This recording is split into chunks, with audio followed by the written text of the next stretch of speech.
Hey, how's it going, guys? I'm here with Derek Stefureac, who has an incredible story and one that you will certainly enjoy if you are a runner. Derek, first question I got for you right off the bat. Let's start in the very beginning.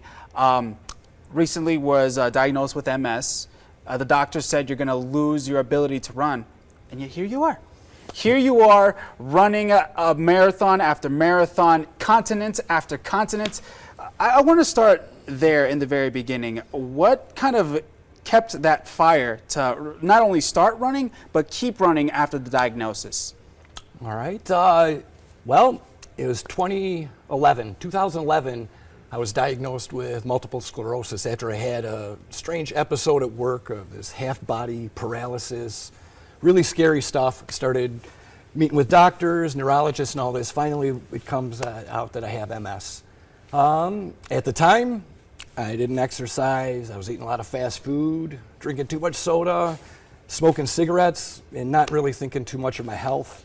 The doctor said that your fastest way to a wheelchair is to continue smoking. So I really cleaned up my act. It scared me straight in that sense, and I started jogging to help me quit smoking. And when I started jogging, my MS became more apparent in that I would limp after about a mile. My left leg would start to drag behind me, and it would get worse the longer I would go. So I kept running. I thought, if I keep doing this, I make that leg stronger, I can push past it and that. And in a couple of months, I slowly started getting stronger, and after several months, I was running more miles, and I just kept jogging for a long time. And built up to last year, I just completed a marathon in Australia, which was my 7th continent. I've done one on each continent of Earth now. In April, I qualified for the Boston Marathon, which felt really great. So next year I'll be in Boston. That'll be the first time that I've done that. And you could not know I have MS to look at me. And I haven't had a symptom in a long time. So running for me is more than a really great hobby, and I love it. But I feel like every day, if I keep going, it won't leave me, is how I feel. Yeah, and it's not every day. You could travel the world with a hobby. You've been able to do just that. How fun has it been being able to go to Europe, being able to go to Antarctica of all places, to just do this passion of running marathon after marathon? It's been unbelievable, and it didn't even come about with any master plan at the beginning. I started running half marathons, and that turned into a marathon, and I wanted something a little more. I heard there was a marathon in the middle of Antarctica, and I thought, man, I want to do that. You know, that'd be so epic. And I went down there and did that, met a bunch of people who were doing this every continent, and that was the hardest one, you know, to get. So I thought, man, you know what? That sounds great. I love traveling. I love running. I love meeting. I feel like I'm with my people when I'm with a group of marathon runners. And it's been amazing. I've made a lot of friends. My Strava account has people from almost every continent, except Antarctica. But yeah, there's not a lot of people in Antarctica. Right, right. So running is one of those sports that truly is 90% mental and 10% physical, right? You're not just getting a workout physically, but you're getting a workout up here too. How do you think you've changed since you started this running journey? Well, it's made me more focused. I have more confidence in almost every aspect of life now, just from setting hard goals, doing them. You see that you can do it along the way.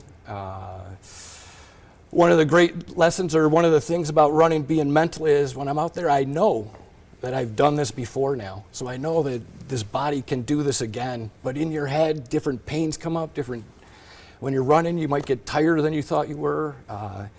Maybe if you're not keeping up on your nutrition, you start feeling bad. So it becomes more of a mental thing. Like, if I'm feeling bad, why is that? Do I need more electrolytes? Do I need to have my gel now? You know, how long has it been since I had my salt tablets, and things like that. And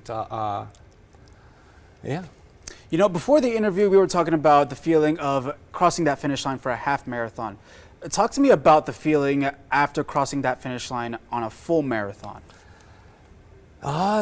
It's emotional every time. I mean, your body is broken down, and really everything hurts. Like, all parts, you see the finish lines of these things, people are Oh, yeah. Like that. I've seen it, yeah. So you're broken down physically, and I think it's probably, I imagine it's emotional for everybody.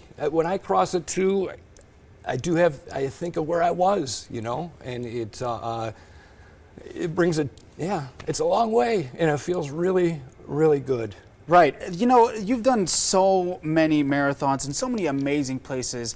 It's kind of hard to top, but what's your excitement level like for the Las Vegas Marathon coming up?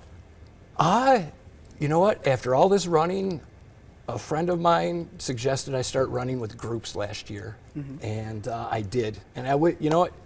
Every good idea could have started sooner, and I wish I would have done it sooner, but it's been about a year that I've been running with groups, so I know a lot of people in Las Vegas, and this is probably the most people that I'll know running a marathon of any that I've ever done. It's been kind of a solo thing for me, so it's really special to see friends around.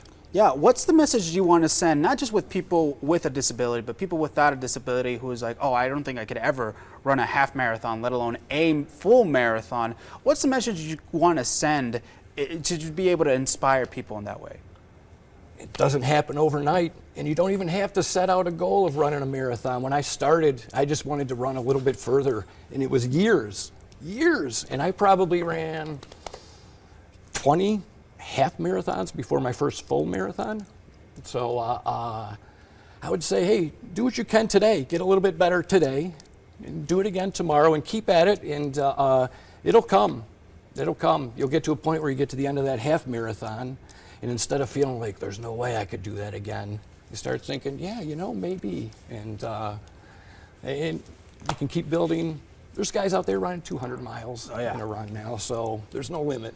Yeah, freaks of nature, like I told you. Yeah. How's the support system been? Because obviously now I'm sure you have a really good backing, but in the beginning when you got that MS diagnosis and you're like, I want to go to Antarctica and run, I'm sure there are a few people who were kind of scratching their heads. Just what was that journey like?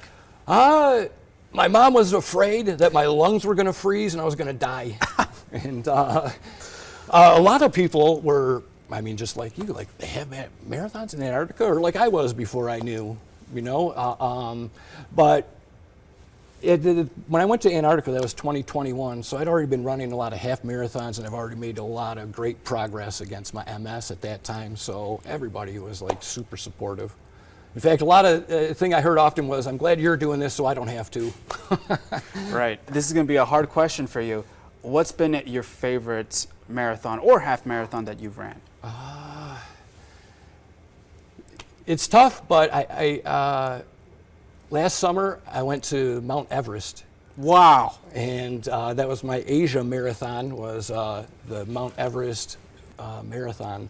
And for 12 days before the marathon, you trek up the mountain. It's no joke. It's no joke. There's been people who have gone up there and have stayed there, unfortunately. Yes. Now, this is the thing. We just go to base camp. We didn't go to the summit, and the summit is like, that is another animal. That's where like 5% people die doing that, healthy people and that. We hiked all the way up to base camp. We spent 2 nights there, and then we ran back down the mountain. Down's a little bit weird because there is no down. You end up doing about 3,000 feet up to go 9,000 feet down.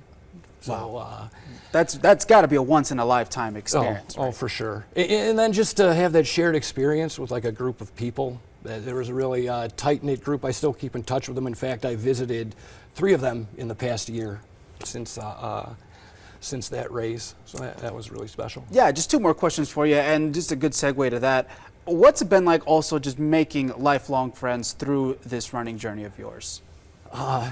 It's been unbelievable. It's been my favorite part of all of it, really. That when you have these shared experiences with people, and really, I find it's a lot of deeper connections. Like some of these people, you'll have known them a week, and I feel like I've known them for many years, and yeah, it's really great. Absolutely. Just last question here.